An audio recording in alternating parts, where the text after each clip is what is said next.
I tell you some people, if they're going to talk about, cutting people out, you can't go to the US, here's some people that they should just deport to make room for some people to come into the country. Of course, you know about the death of Charlie Kirk, and we've talked, when it happened, about people in the US in particular mocking the death of Charlie Kirk. Of course, he was shot in the neck while he was practising free speech. I mean, it was the ultimate attack on free speech, right, in front of a crowd of people at a university campus in Utah. We were talking last week about a teacher here in Australia, in Adelaide, who went to Halloween dressed up as Charlie Kirk and how distasteful that was. We'll take a look at these people in California who rocked up to a Turning Point event. And of course, Turning Point was Charlie Kirk's outfit, shouting these lovely words.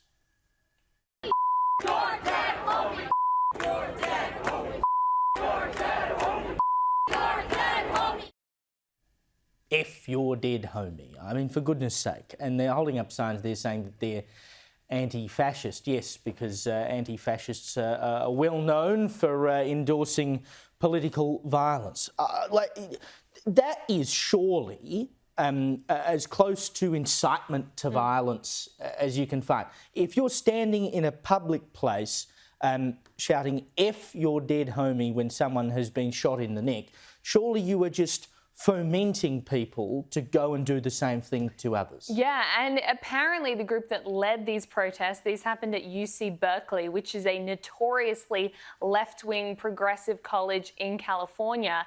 And the student group that spearheaded it was Antifa, the anti-fascist group that has now been designated as a domestic terror group in the United States. So what I don't understand is how they're still actually able to operate freely. Why have they not been cracked down on? They have been designated a domestic terror group. They're continuing to go out into the streets. They had hundreds of police at the university to protect the students who wanted to go to the Turning Point event from the hundreds of students who formed this violent mob. They let off flares, fireworks, obviously chanted those disgusting chants.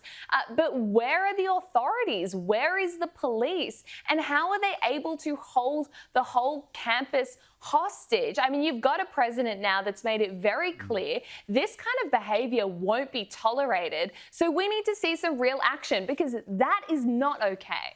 No, it's not. And the problem is, and the problem for authorities is Antifa isn't really an organisation. It's more of a movement. And so it's like sort of trying to slap the cuffs on running water.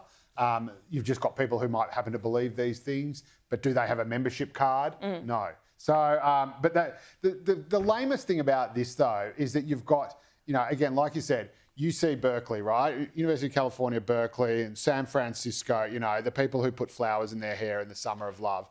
And now they're trying to sound all street, like they're rocking the corners and like, F your dead homie, what'd you do? Pop a cap in his ass. Like, these are the lamest, whitest, upper middle class, socialist university students you could possibly get. But they're trying to sound like they're sort of, down with the homies. And that I reckon is just one of the most interesting things. Because ultimately with Antifa is they're cry bullies. They're people who do horrible, horrible things and attack people in various cowardly ways. And there's been stories of them throwing, large cups filled with, cement or whatever at people and horrible things. But then if you say anything back, they go, "Oh, you're fascist, stop oppressing me." But now they're trying to sound like, what, cool? Yeah. It's like, just bring back water cannons, I reckon. Exactly. Just get the water cannons out. Get rid of all of them.